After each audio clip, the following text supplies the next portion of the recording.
समुंदर मतौरा था जैसे कमल संग पानी।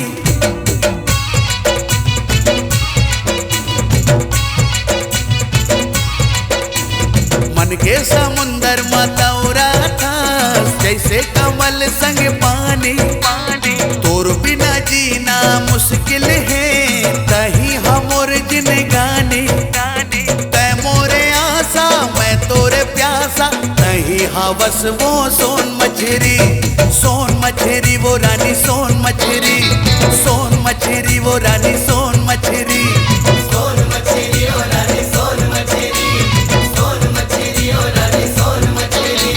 मन के समंदर मतौरा था जैसे कमल संग पानी। तोर बिना जीना मुश्किल है कहीं हमोर जिनगानी। तै मोरे आशा मैं तोरे सासा नहीं तो हवार सोन मछरी रे राजा सोन मछरी रे राजा सोन मछरी। ओ रानी सोन मछरी रे रानी सोन मछरी।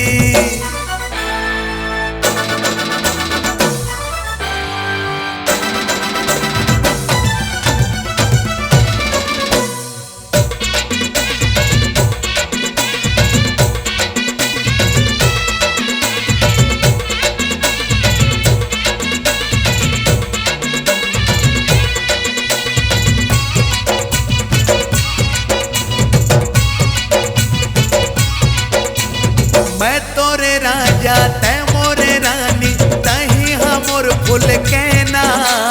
काजा तू मंतर मार दे ते नींद आवे ना चैना।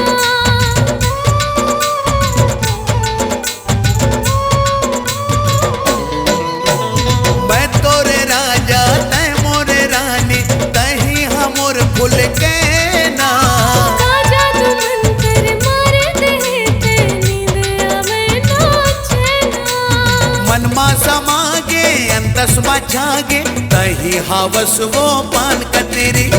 सोन मछरी वो रानी सोन मछरी वो रानी सोन मछरी।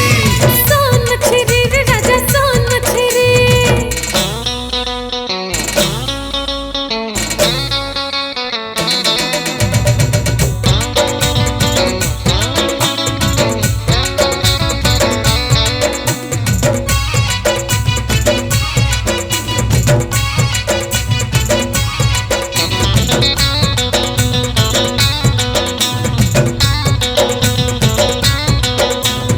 आसो लगन मां राजा रे तैहा गड़ा ले न मड़वा। ले जाओ तोला डोली माँ डीजे बजाओ बाजा गड़वा।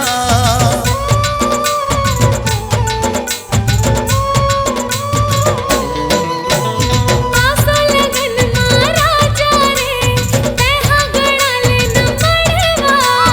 ले जाओ तोला डोली माँ डीजे बजाओ बाजा गड़वा। पानी गिरे चाहे आगे बरस जाए बन जाऊं मैं हथौर छतरी। सोन मछरी रे राजा सोन मछरी।